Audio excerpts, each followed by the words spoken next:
All right, runners, Alex Shefflette back, and I'm bringing you week 13 of the KDF Marathon Strength Training Program. Sorry for the delay on this. I was having some computer issues, and then after that, some upload issues to YouTube. But we're finally getting it up. And since the marathon is a little over a week away, we're going to make this the last week instead of trying to squeeze in a 14th week. And then here we are with our first workout. Remember, pause if you need to right here. And we're going to start it out with some pistol squats. Remember, this is just a single leg squat to a bench or a chair. Benches and chairs tend to be about the same height. I like to put my opposite heel down onto the ground if I really need some assistance. And what you're not going to really be able to see here is that I'm letting my knee come a little bit forward. That way I can sit straight down. With pistol squats, you really don't want to sit your butt back, and you also want to let your hands come out in front of you. That way it looks a little bit more like an actual squat. And up next here we have this super clamshell. Now notice that I have the band below my knees. I'm going to slightly side bridge up, and then I'm going to open up that top leg. And the biggest problem that I usually see here is that most people, they'll roll that top hip backwards. You want to keep that hip forward just like all of your side planks or side plank variations here. And the last thing is make sure that you're pushing through your bottom knee. And then last up for our lower body exercises, we're going to do a 2 foot to 1 foot broad jump. So you're going to jump off 2 feet, land as soft as possible onto one leg. Now if you notice here, I'm switching legs each time that I go to land, and I'm really trying to absorb through my knee and through my hip. So both are moving opposingly. I'm not just landing on my toes and then letting my knee come forward. Just like any of our landing exercises, land as soft as possible. Alright, and then onto our upper body here, we've got our reverse fly. Now if you don't have dumbbells, you can definitely use some bands if you have that. We're just trying to raise those hands, squeeze our shoulder blades, and if you notice from this side view, my back is perfectly flat. I'm hinged at the hip, my chest is facing the ground.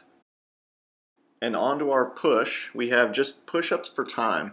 Now we're going to do it for 20 seconds. We're going to try and get as many push-ups as possible, with good form that is. So my tummy's tight, butt squeezed, and I'm just trying to go as fast as I can.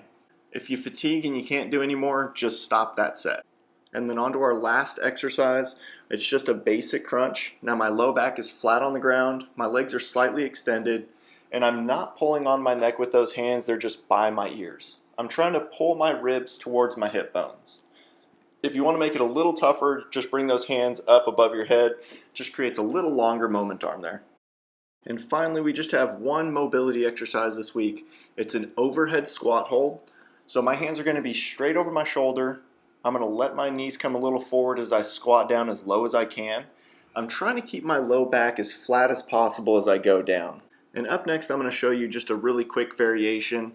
That way it's a little easier. Extend the hands out, raise them up overhead, and it just helps drive the movement to allow you to actually get low and then force the chest up. And then on to workout 2. Remember, pause if you need to. We are starting out with some depth drops. Again, the height is variable. Change and do whatever you need to do height-wise. You're going to step out, land with both feet as evenly as possible, and as soft as possible. One of the other big things besides that soft landing is let the knees come a little forward and the hips go back. That way both the knee and the hip share that absorption. And remember, as always, keep the chest up. Don't let your chest collapse down. Next up, we just have something that we've done for a while. It's an RDL. We're going to use that kettlebell, push the hips back, keep the back flat as we really just rotate on that hip. The kettlebell should almost fall right in between the feet. And you're going to have that back round if you think about reaching towards the ground, which you don't want to do. Just let the hips rotate and do what they need to do. And then third up, we have our glute bridge with a little hold. So we're going to hold for about 2 seconds every time at the top.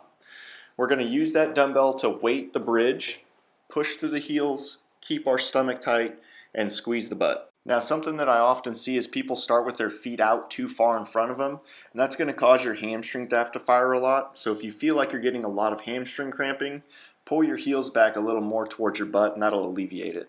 And then up for our upper body, we just have a bent over dumbbell row.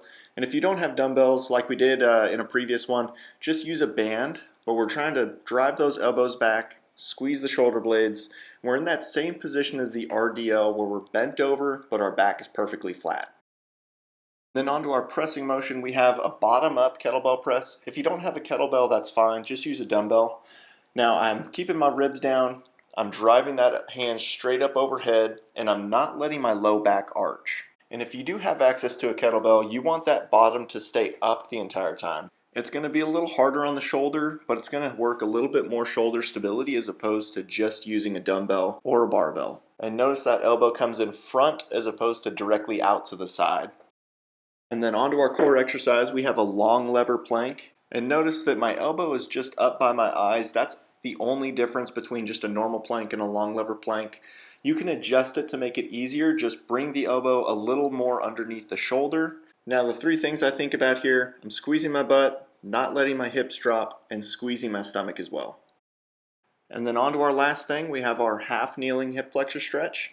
Now we're going to keep our stomach tight, squeeze our butt, and then slightly shift our hips forward as we reach away from that bottom knee. What you should feel is a stretch through the front of the hip and then along the side of the body as we reach away each time.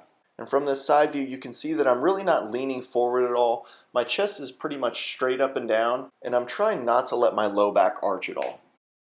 Alright everybody, that wraps up this strength training program. If you ever need to get a hold of me, you can email me. It's in the description below. And have a great time racing come April 27th.